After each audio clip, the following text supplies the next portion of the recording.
You sure that everybody is here? Yeah, we have more than enough right now. All right, so Tim, are you recording now? I am. All right, great. All right, hello everybody, and welcome to the Future Whales podcast. I'm Brendo Macabo, and today's kind of a special episode because we have Lukas from Phoenix, which is also in the Alliance Guild. They're a top flight guild globally, and they cleared Heroic Sith, the Heroic Sith Raid. So, bunch of us are here, and I'm just going to go through just listing the names of the people that are in this chat. So obviously we have Lukas, but we Hi, also have guys. Spragsy. Hello, Lukas. Spragsy Jr. and Draven, Akumo, and Grand Admiral Thrawn. We're going to be kind of shooting the shit in a lively conversation. So if you guys want to plug anything, do so now, and then we'll get started. Do you guys have any plugs you want to make before we start talking?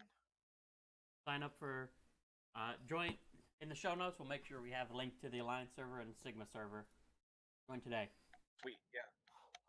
Yeah, if you're looking for a guild, Mainline Alliance recruit looking for group channel is a great place to go. And we'll make sure we get the Discord links out there on the show notes. Now, Lukas, what about you? Any plugs you want to make? We are awesome, all of us.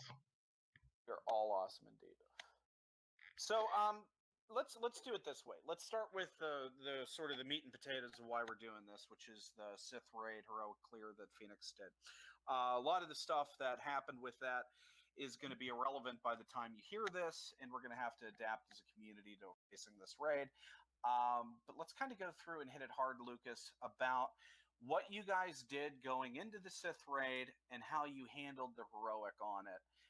That got you, if I'm not mistaken, you were the 5th guild that I was aware of that cleared it? 4th. We are the 4th guild worldwide that cleared the raid. About that. So yeah, talk to me about how you guys did that. Well, first of all, the most important part of our preparations was the fact that we had to do T6 of the Sith raid, and that gave us enough of an opportunity to test team setups and possible solutions to the problems that might occur in the Heroic Sith Raid. And we did exactly that. There was some commotion that perhaps the top guilds had a insider or perhaps a source to the teams that work in each of the phases, and I would like to deny it because we did not. We actually had to test it in the T6 version of the Sith Raid. So how much of your tier 6 flight was basically just throwing shit at the wall to see what stuck? Well, that's the very... People laughed at it, but we actually took our time and we ran the T6 for three straight days. I have not permitted people to post more than one team with damage. The goal of such an operation was to ensure that the phases will be very long and as many people as possible come, play, test the teams, test the mods, and how the mechanics of the raid work, because that was de facto the key that brought us into clearing the Heroic Sith Raid in an organized and rather fluent fashion. Well, that's kind of like something we used to do back in the old tank days, was have the one team rule per phase. Originally, we did thought that we will have to do 2% per player per phase, but later on during the testing, we understood that using our very best teams in the first 2 phases will be very beneficial for us, and it paid out indeed. Why was that? We currently have 48 Raid Jedi training teams ready in Phoenix. We had 47 when we did the Sith Raid. However, it turned out that with good RNG and enough attempts, you are capable of doing 5% and more in phase 1. And around 5% in phase 2, and that means that we were able to split our Jedi raid training teams between those two phases and effectively clearing those two phases only using around 43, 42 raid Jedi training teams. There were a few people that unfortunately forgot about it, and one or two people used the First Order or Night Sisters, but it had no impact on the overall performance during the raid because we had enough spare to manage P4 and P3. Which now in P3, you guys, if I'm not mistaken, you guys did a Imperial Troopers squads, right? For that, for the most part. Yes, I have. That's the team I demanded people use because I found it the most forgiving and the most potent in terms of damage. With good RNG, a combination of Views, God, that is Grand Admiral Thrawn, Snowtrooper, Colonel Stark, and Death Trooper is capable of doing 275 to 3.5%, depending on the mods you have on it. But that would be the goal in P3 and Heroic, and as of the 10th of March 2018, because we do not know what will come next week. But as of today, Imperial Troopers with God is the go-to team, in my opinion, for Phase 3. Yeah, because they get the 2 to 3%, which is exactly what they need to do. Which is exactly what you need to do, especially that your better players are capable of doing closer to 3%. I did do over 3% on 2 occasions. It is hard, but it is manageable. And the mods need to be right, and that does not mean speed at all, because you need offense and such, especially to make the early kills on the lightsabers. And the combination of us using Rage and training in phase 1, phase 2, and limiting the resources needed in phase 3 allowed us to strictly zerg phase 4, which is probably the hardest phase in the game mode, and the most demanding in terms of resources. That was the goal, to spend as less as possible during the early stages of the raid to go full on in phase 4, because that's where we thought that we can possibly stall the raid and fail. But we didn't, because we had enough resources saved. Yeah, because you essentially kept it to 3 teams. So you used 3 teams, or, well, 2 teams. And because they were split in phase 1 and phase 2. So being able to have that, essentially twice the damage, really 5 or 6% with Rey, gave you guys the ability to use half your roster in phase 1, the other half in phase 2, then troopers in phase 3. Of course, in phase 3, one of our best players, Zero Toxin, tested and successfully performed our SD Han team, which is deemed as an exploit by the Capital Games studio. However, when he posted the score, we were already halfway through the phase. So I can, with full... So it would have happened regardless. With full confidence, I can say that having 46, 47 working Imperial Trooper teams with Grand Admiral Thrawn is what you need to clear phase 3 without spending any additional resources. And that leaves you with First Order, Night Sisters, Rebels, Jedi, and other teams for phase 4. And phase 4 is a whole other story. Yeah, like just to get into phase 4, I'm assuming you guys did Nihilus, Scion, Traya in that order?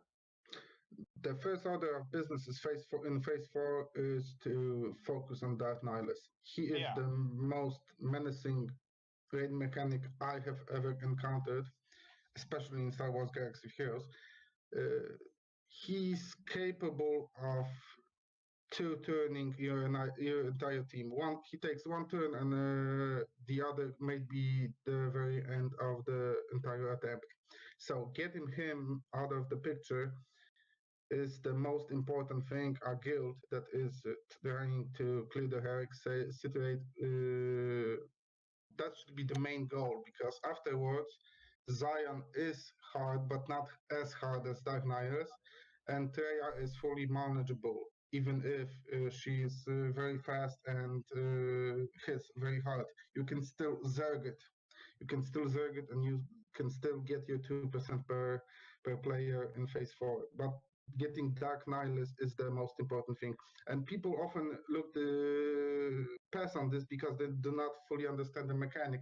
You need to select Dark Nihilus, not Zion, during the early phases to hit him. And while dealing with Dark Nihilus, you need to remember to use teams that do not use basic attacks, because that will give them defense down and that will feed Dark Nihilus abilities. Yeah. Now, the other thing too is also you're kind of limited with Nihilus with this tenacity mechanic, so that kind of gives you. What were you using? So walk me through this. I'm a player in Phoenix. I used Ray Jedi training in phase 1 or 2. I used my clone troopers there. What teams did you use to get through Nihilus, the Nihilus hump in phase 4?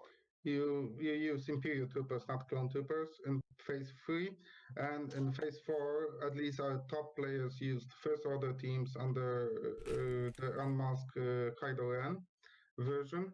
They also used Night Sisters that were capable of dealing from 1.2 to 2 million damage, which is a lot. And with a combined, if everyone in the guild sends one decent team at Nihilus, he should go down. He should go down. It's very hard to hit him because he has a mechanic a very clever mechanic that provides him additional protection from certain attacks. You need to avoid them as much as possible. So Yeah. teams that are based on basic attacks will not work effectively on. For example, Imperial troopers will not be very effective against the Dark Nihilus. You need either area effect teams or very high DPS tunes that will be capable to bypassing the Dark Nihilus protection and generation. So it is possible. It requires high gear levels. It requires very good mods, but it is absolutely possible. As of today, that is the 10th of March 2018. We do not know what will become of the Rage of Day training teams and Imperial Trooper teams after the update next week. Now, on the First Order team with Kylo Ren unmasked, did you use Officer, Panda, Stormtrooper? Listen, for the average player, I would recommend a very simple team with Kylo Ren unmasked, Xylo, Phasma, First Order Stormtrooper, and First Order TIE Pilot, because he's capable of delivering a lot of damage. For people who have the additional resources, for First Order Execution, absolutely amazing. He has a special attack that deals a lot of damage. It's a better version of his basic attack, and he gains health. So Yeah. he's a very, very durable character for that phase. As silly as it sounds, but he can survive that one extra turn. And in phase 4, one extra turn is a lot, because my best teams were wiped in 2 or 3 turns of Dark Nihilus, Zion, and Treya. Yeah. The early stages of phase 4 are the most crucial, because you need to use those best teams to the very best of what you can do with them to kill Dark Nihilus. After you do that, it's a downward spiral, and you are able to zerg it using even lesser tunes that you need to use on Dark Nihilus. So that's the main goal in phase 4, killing Dark Nihilus. Do not focus on Zion. Go full on Dark Nihilus, because that will be your number 1 goal in phase 4. Of him, you have the momentum just to really just throw, like I said before, throw shit at the wall and just it's going to stick. It's hard because, for example, my Imperial troopers that I have had saved in the second Sith Raid that we just recently cleared, they did like 150k damage, which was hilarious. I'm sorry, 250k damage, which was hilarious, the Dark Nihilus. Yeah. It's like spitting on him. So we're trying to pitch him, but that's effectively what we need to do as a team. Scratch him to death. That's the main goal of the guild in phase 4: to kill Dark Knights, and afterwards it's manageable. And as I said before, you can do it with those lesser tunes and lesser mods. It will be still very hard, but it's manageable. Without the Stormtrooper Han exploit, not knowing what the Ray thing's coming, what are you doing now? Just are you preempting anything to like? Is there a direction you want to take with the changes to expose? Well, if they will not touch the death mark, that's the special ability of Death Trooper. Yeah, death mark looks like it's unaltered. Except the damage will be lower because the health pool is going to be somewhat lower, so the damage is going to reduce accordingly from death mark. That'll be the only change, but it'll still be the same percent. Yes, but if it will roughly stay the same, and we will all polish our tunes and give them better mods, speed and offense, with some decent health, because health is a very important factor, because you cannot regenerate protection sufficiently enough. However, in Impurity Plus you can generate health sufficiently. So health secondaries are recommended. Offense would take priority, but health secondaries on mirror mode with speed, of course, would be very beneficial for you. However, back to my point, if they will leave Death Trooper and Death Mark as it is right now, there's a good chance that we will be able to save like 6 to 8 teams that can be used in either P2 or P4, depending on what will happen with Rage Jedi training. If, for example, the nerf will actually happen, and we will have to use all of our Rage Jedi training teams to clear just one phase, then we will be most likely moving either First Order or perhaps some rebels to phase 2 to get that 2% per player. However, Yeah. that will again, in effect, we will have a very hard time in P4. So as of today, I don't have a crystal ball, so I do not know what the studio, the development team in the Capital Games studio are up to. However, I do hope they will remain reasonable with what they do, because the raid is hard already. Please remember that Phoenix is almost a 160 million GP guild. Very few guilds can come even close. Most of them are around 90, 100, 110. So it will take them a considerable amount of time to getting to even attempting heroic. So I do hope that Capital Games will remain reasonable with their fine-tuning of the Sith Raid. Yeah, I kind of think that's the biggest thing. We just don't know what to say because we don't know how big the nerf's going to be. But if you guys could stay probably around the 4 to 5% Rage Jedi training thing, that should be good for you guys. No, that's the thing. We don't know. We don't know what they will do with it. There's a good chance. Listen, the damage per se, it's not the thing that makes the Rage Jedi training team work. It's the mechanic around expose. Most notably the turn meter reduction. In phase 1, you're capable of controlling Dark Nihilus with the expose mechanic on him. Whenever Ray or whenever Resistance uses a special ability, all opponents with expose on them lose some turn meter, and that cannot be resisted. And that's what allows you to control the game, control the match. Key with Ray. That's the hallmark of it. Of course, expose deals a percent damage from the raid boss, and that boosts the damage significantly. And that's what that allowed us to divide our Rage Jedi teams between 2 phases. If we will lose one phase, I think most of the top 20 guilds will be still able to clear the raid. However, those who barely made it might not be able to do it. Well, the guild that I'm in is just shy of 120 million. Uh, and I look at Heroic, and I kind of see where we're at. Even if we had the full Ray teams, which we don't, unfortunately, I still think we're a long way off from Heroic. So, even before the nerf, that is, it's a hard raid. You know, that's what it comes down to. Is it's a really challenging mechanic. It's the most recent content, and I'm sure that it's calculated to live as a challenge for at least 6 months, maybe. The exploit with SD-Han is obviously needs to go, because that's not something we want or need in the game.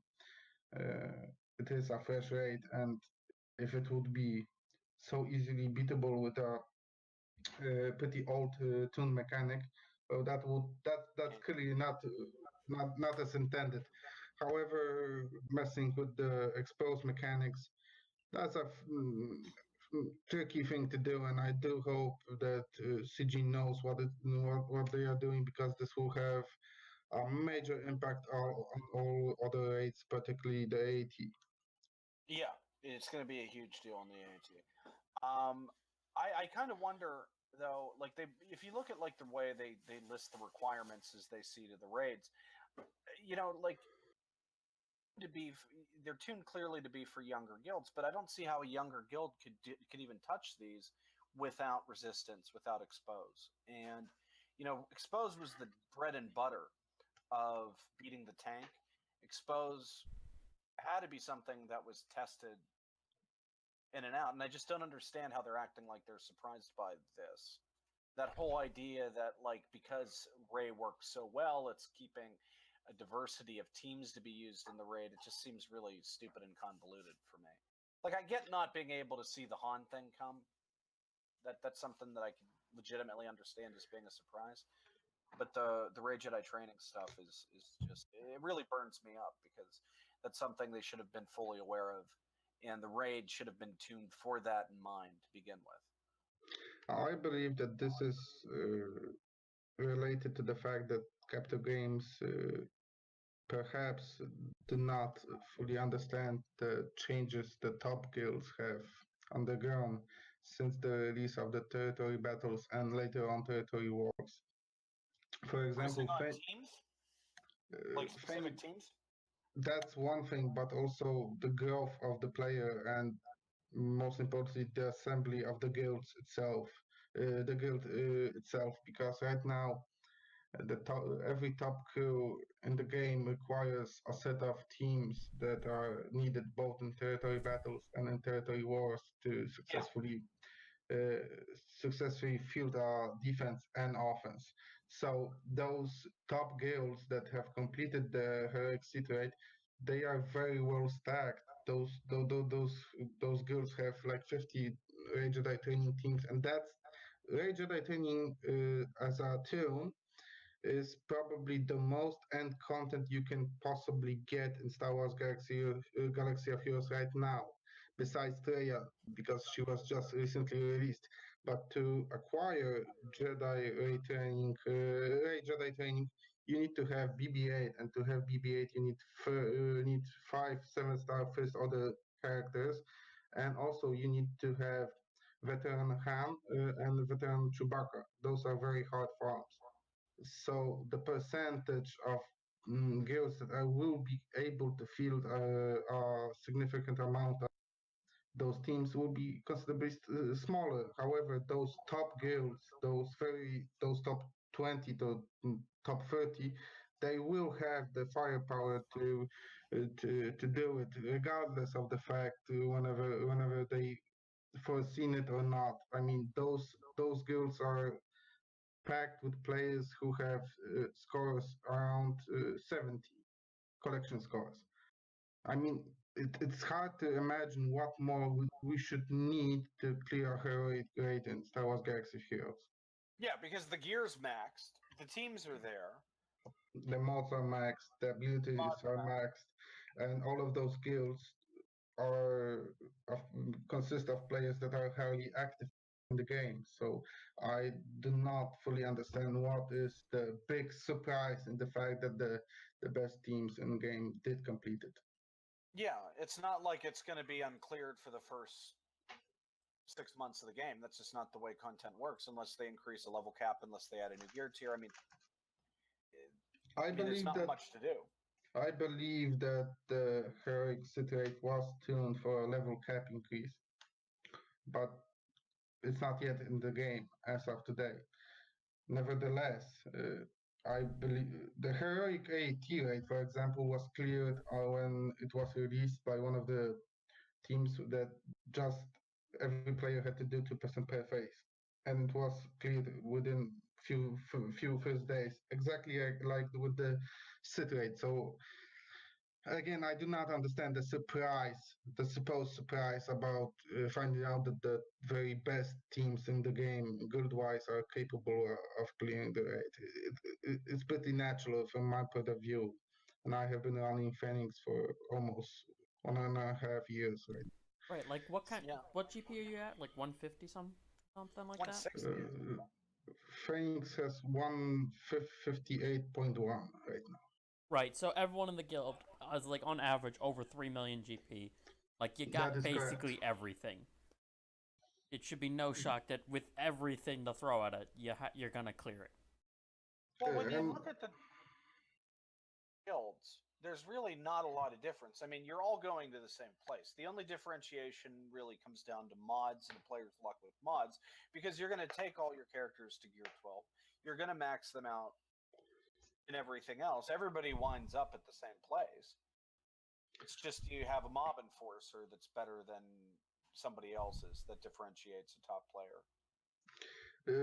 In the post, one of the lead developers in Capital Games, he mentioned that they see a problem with the fact that Jedi Training Team is one of the most dominant ones, and it blocks other teams from emerging. The problem is, as we explore the mechanics of the raid, right now there are maybe 3, 4, with a big stretch, 5 teams that are viable in the raid in general, and that's because of the raid mechanics. For example, stacking tenacity in phase 3, the fact that you cannot apply debuffs.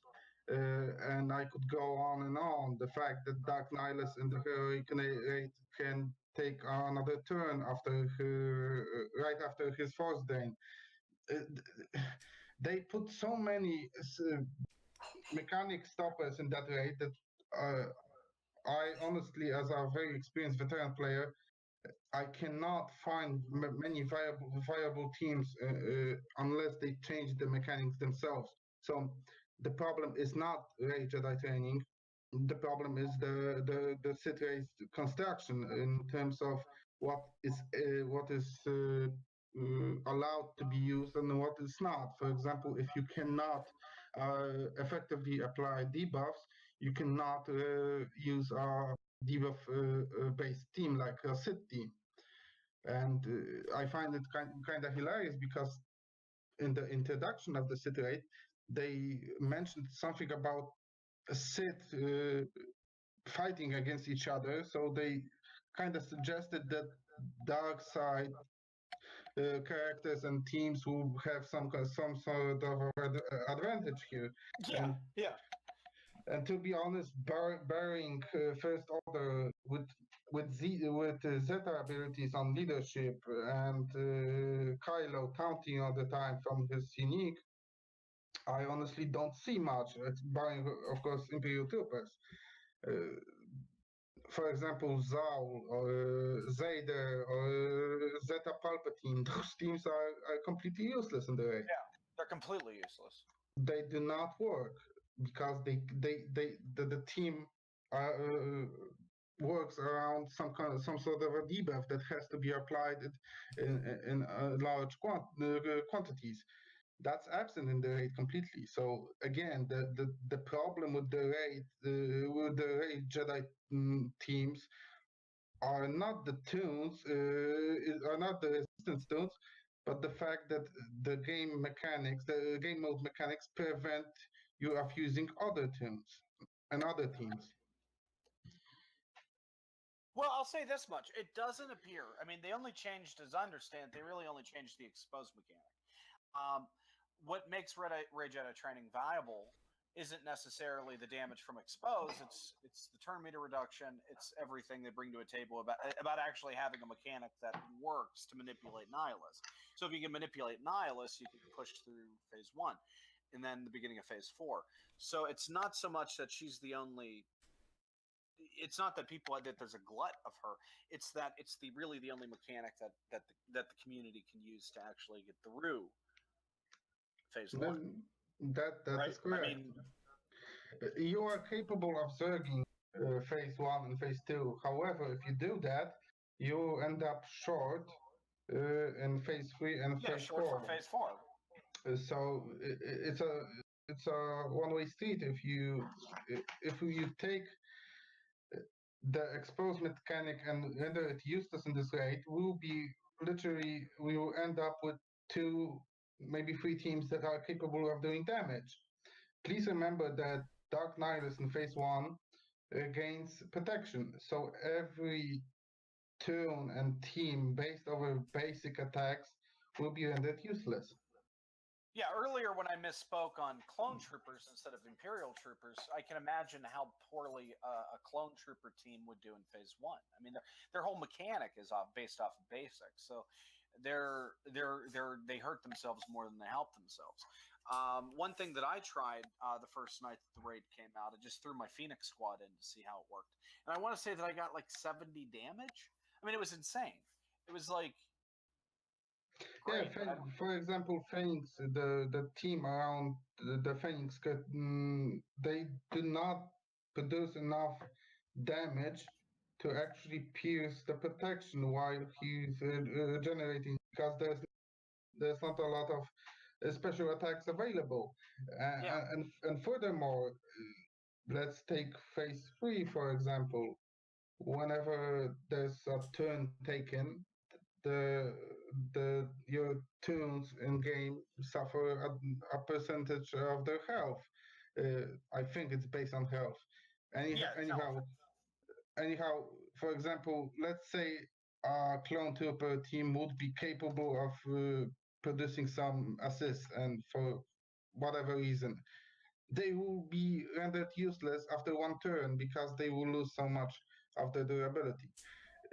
It's not about raid or resistance. It's about how the raid mechanics have been put in place.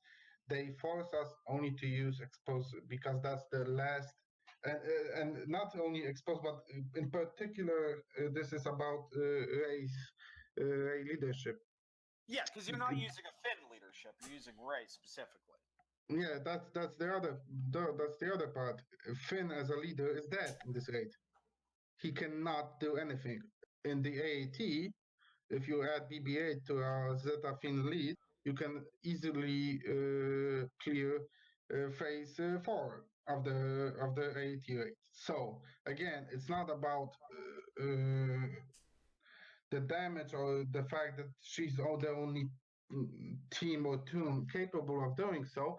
It's about how the raid has been put into place. If they want us to use, for example, clones, scoundrels, I don't know, Javas, anything, Tusken. Yeah, I saw some numbers from Javas, which is surprising, like 500,000 to 1 million. Phase 1, I think. But I think that's in T6, not in Heroic. I mean, we tried. Oh, that changed in. Okay, that changed for Heroic. Listen, in the Heroic raid, it has less HP in total, but the bosses hit a lot harder and they are a lot faster. So you will have absolutely a horrible time trying to build a team around thermal detonators or something like that, because they will get wiped before they can build up that number. So it's nearly impossible. Same with dots, damage over time effects. Impossible to use them. there will be not enough time or turns taken to build anything around it. Also, there are very few add-ons in the raid in general. In phase 1, there are 2. In phase 2, there are 2. In phase 3, there are 2, and in phase 4 there are also 2. So there are only 2 add-ons. It's a Sith Marauder and Sith Assassin. Yeah, so without the ads, you can't really exploit the debuffs. Exactly. For example, the recent rework of Emperor Palpatine, which is fabulous, and in the arena, PvP in general, and PvE, it's completely useless in the raid because you do not have those debuffs that can expire to grant you extra Terminator.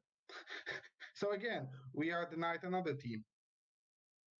So we are left with Imperial Troopers, First Order to some point, Night Sisters to some point, and most importantly, Resistance under Rey Jedi training. And you need to have BB-8 and you need to have R2 and to make that team work.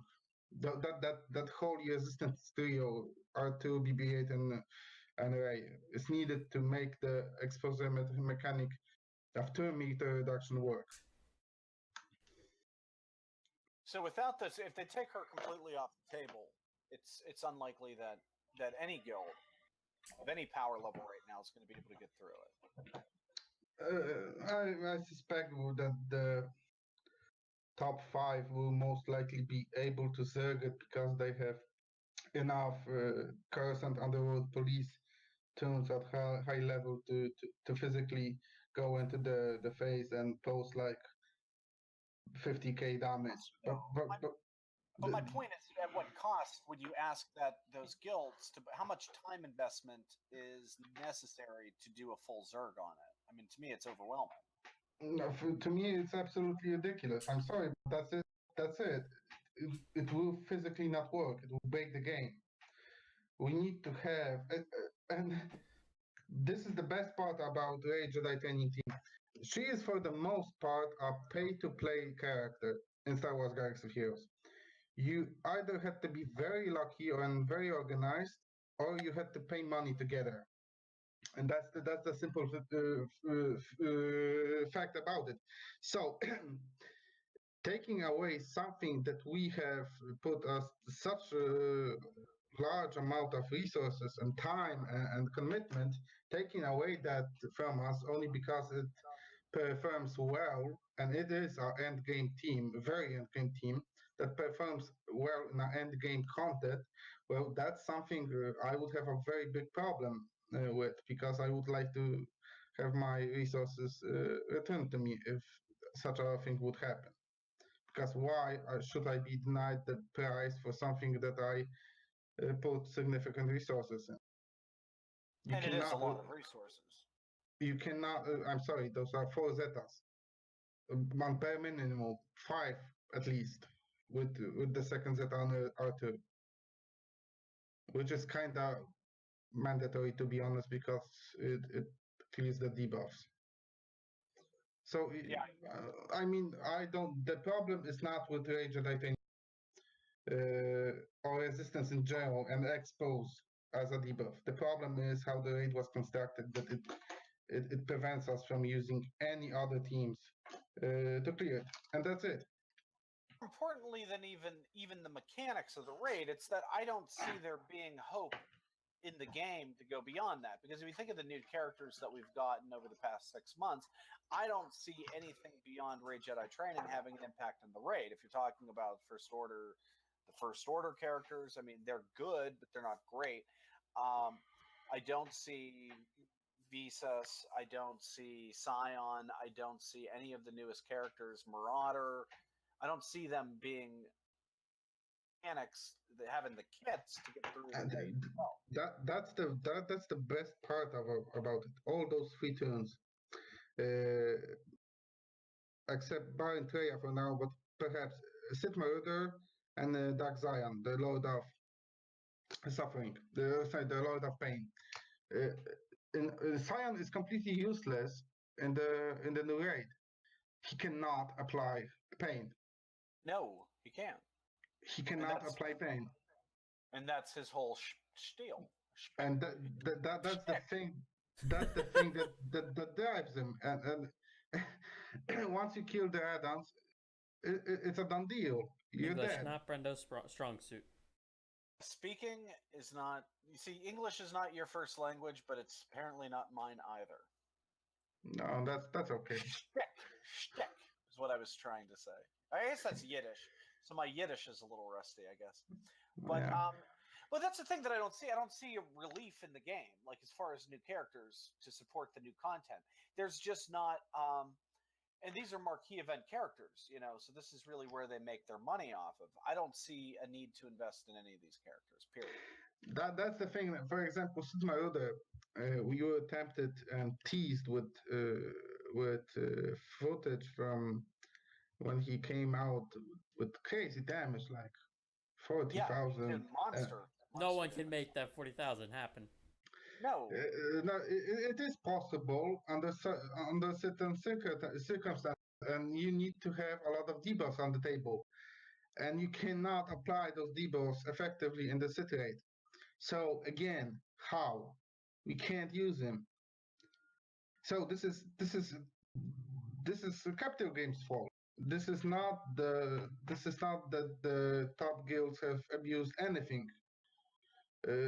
Please remember that we all earned our Jedi training teams and Jedi training as a character. We earned it and we paid for it, and so on and so on. We are privileged to the benefits from it. So if they take away the expose mechanic, we are left with nothing. Basically nothing. I mean, Imperial Troopers, okay, First Order, that's 2, and Night Sisters, that's 4. Commander Luke Skywalker in this raid is completely useless. Oh god, he's so bad. Yeah, he's absolutely completely useless. Actually, I think I saw a team with him, like a Titans type team in Phase 2, was it? But it wasn't that great. Shield, however, is quite good with base.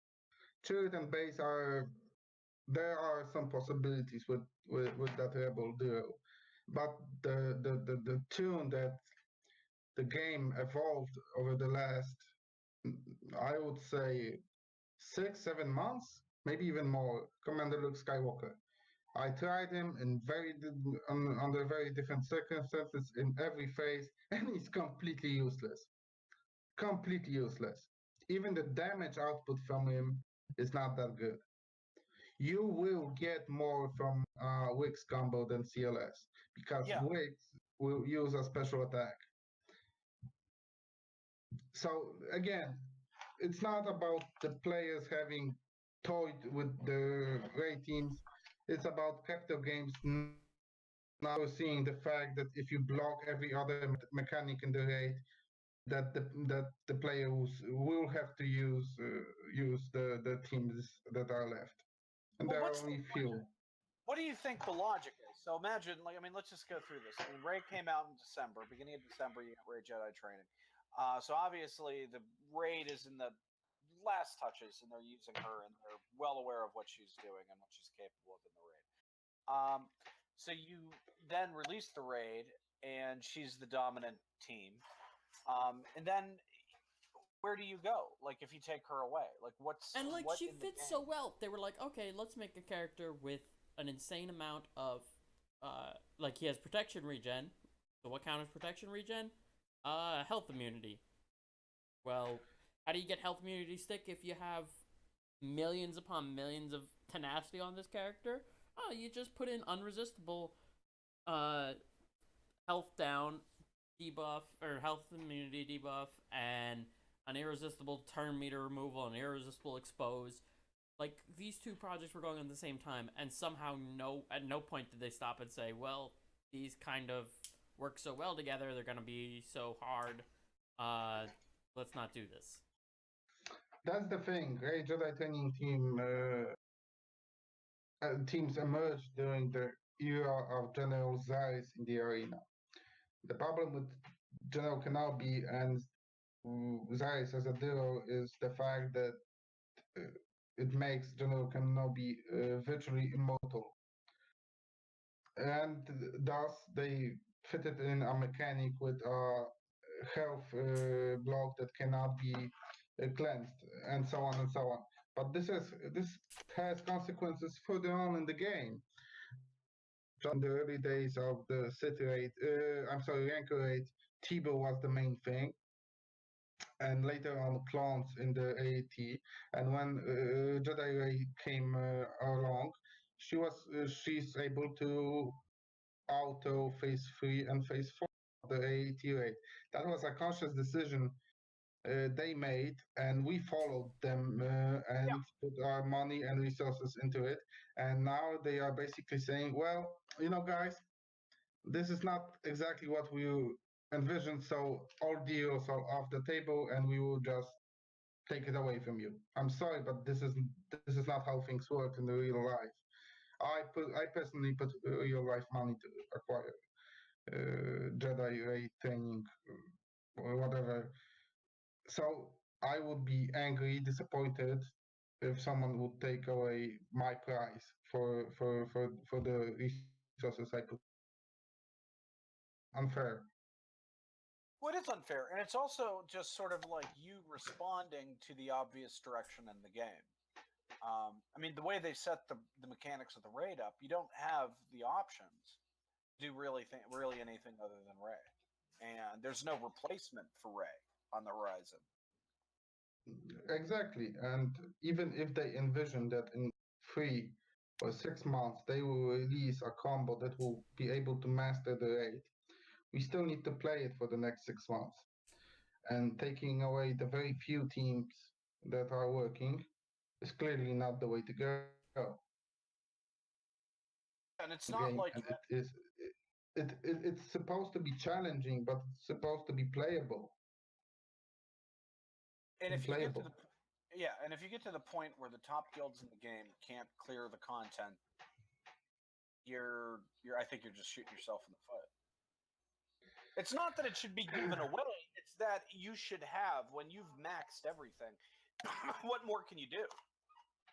Yeah, that's one of the arguments. I mean, when territory battles came, it started a migration of better players to higher place guilds. In the effect, we have like maybe 50 very hardcore, very competitive, and very well stocked guilds in the game. It's not hard to foresee the fact that those crews will be able to master content. That's simply because they have acquired enough resources already and teams and tunes to do it. That's and this is the direct effect of the game development. They forced us to band best players together. So this is the natural effect, and I can assure you that the teams that are in the low 200s and below, they will not make the Heroic Sith Raid for a very long time. For a very long time, at least 3 or 4 months. You need to set up Imperial Troopers. You need to wait for Ray to return, or you need to wait for BB-8 to return. You need to farm First Order first to acquire BB-8 that will allow you to acquire Ray. And on top of that, you need to farm veteran smuggler Chewbacca and Han. Yeah. That's a couple of months of very hard grind or a significant amount of money and crystals. Fairly impossible for a free-to-play player. It's a pretty big hill to climb. It's a steep hill to climb, a very steep one. So I don't see a problem. Oh, we released a new piece of content, and it has been mastered within seconds. I'm sorry, but this is the natural process of the game design they put in place. Yeah. So please do not. Please spare me the argument. Oh, the content will be short-lived. We have absolutely monster guilds right now in the top 50. Monster guilds with multiple teams. I'm fairly sure that if you take 1 or 2 players from each of the top guilds, they often have more teams ready than the top 10 players in the 200 or 300 Oh, absolutely. guilds. Yeah. So let's keep it reasonable. Let's keep it reasonable. And it's just impossible for most guilds. But let's do this. Let's kind of wrap this up here, because I think what I would like to know, just as sort of like your closing thoughts, where do you see the next phase in this going? Like, what if they take Rey off the table? What do we have? What do you see as being a good idea for us to adapt and invest in to try to get around this? First Order and Night Sisters, and those two are still behind some sort of a paywall, especially Night Sisters. First Order is currently free to play, and I encourage everybody to farm and start getting Kylo Ren Unmasked. But again, only First Order Stormtrooper and Kylo Ren Unmasked require 900 car bounties. Yeah. Now the average player will get around 1.5 to maximum 2 car bounties weekly if he uses his guild tokens to buy car bounties. Let's keep it simple and reasonable. In order to put those premium teams together, you will need either a very significant influx of crystals in your account or a very long time, because we are talking about 2 tunes through Kylo Ren Unmasked and First Order Stormtrooper, which is absolutely needed in that team to work as of today. I'll tell you what. I mean, just on the subject of Carbonis, I took General Kenobi to Gear 12 about a month ago, and I followed him with Old Ben, and I'm currently working on Shore Trooper. Those 3 characters alone, I want to say, are over, I would guess, probably 12 or 1,300 Carbonis, just shooting from my hip. It's unbearable, man, the grind to get those. Listen, the grind is still challenging. However, they did quite a significant rebalance in the gear department, because I know that from your perspective it seems like absolute ridiculous number and so on and so on. Now imagine what players that started the game 6 or 8 months earlier had to go, and they had to farm First Order Stormtrooper only via hard node and so on and so on. And on top of that, they did not have the updated numbers for camp bounties from challenges, and there was no guild store with car bounties. And now those top players, those veterans players, have acquired that for a very long time and significant investment.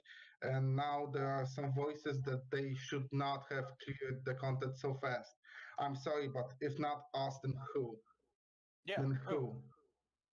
I mean, it's one of those things where it's just like a kick to the pants. I mean, you do exactly what you're supposed to do in the game. You do it quickly, you do it efficiently, you invest real resources into it, and then they basically take it off the table. They railroad you into one specific thing, and then they take it away. Yeah, exactly. So again, and further on, the next team that will be viable in both Phase 3 and Phase 4 is Night Sisters. But in order to use them in the heroic version of the raid, you need to have them 7 stars, because that's the raid requirement. So yeah, very hard to do with Talzin. Do you use Zombie in your optimal Night Sister team for the raid? Yes, Zombie is needed.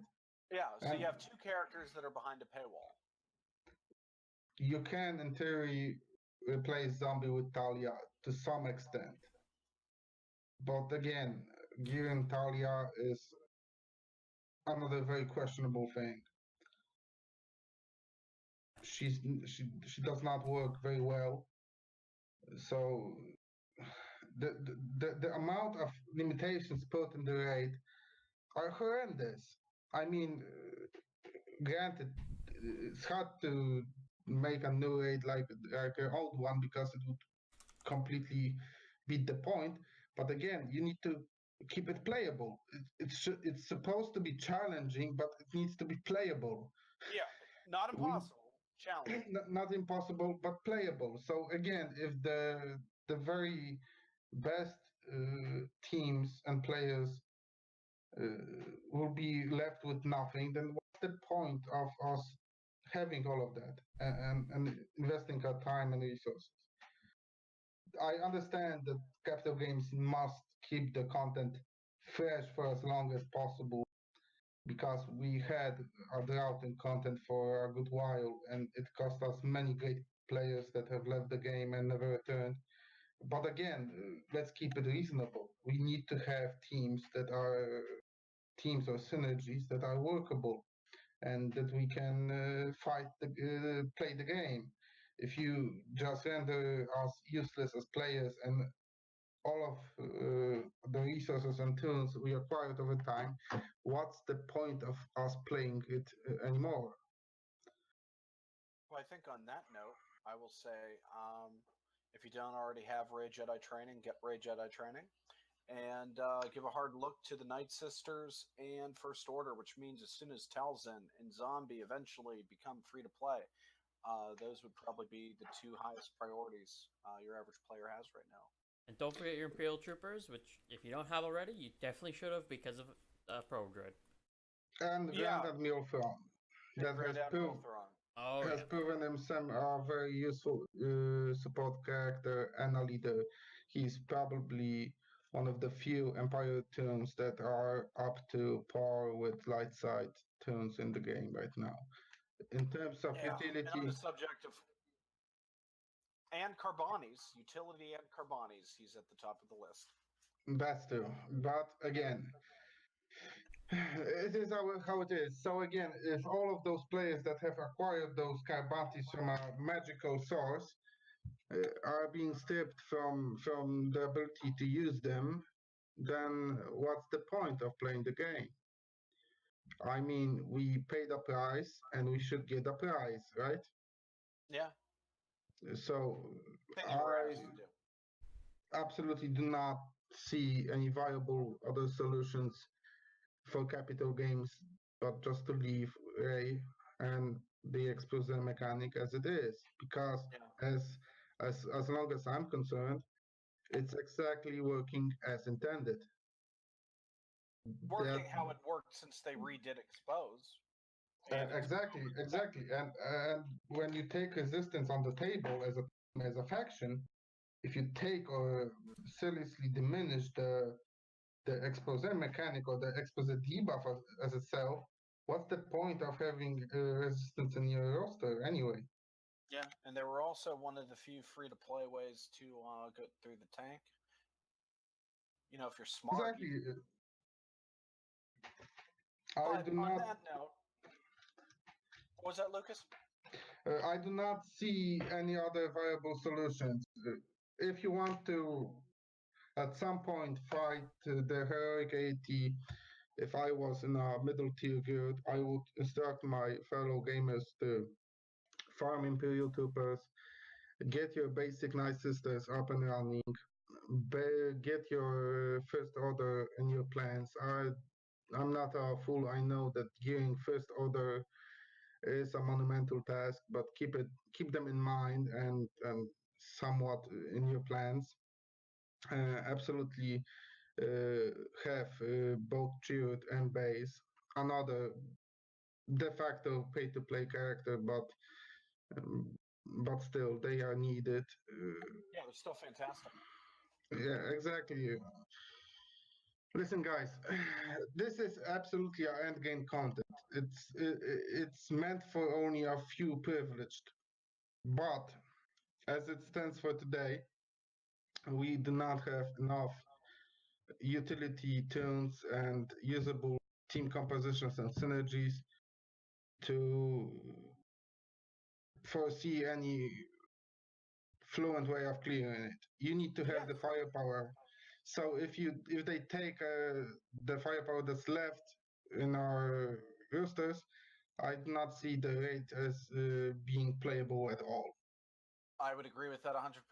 And I think on that note, we should just say that so much of this hinges on what they actually do with Ray and how that affects guilds going forward at the top, from the top end down to the middle. It's going to be huge. So yeah, do you guys have any final thoughts that you'd like to give right here before we sign off?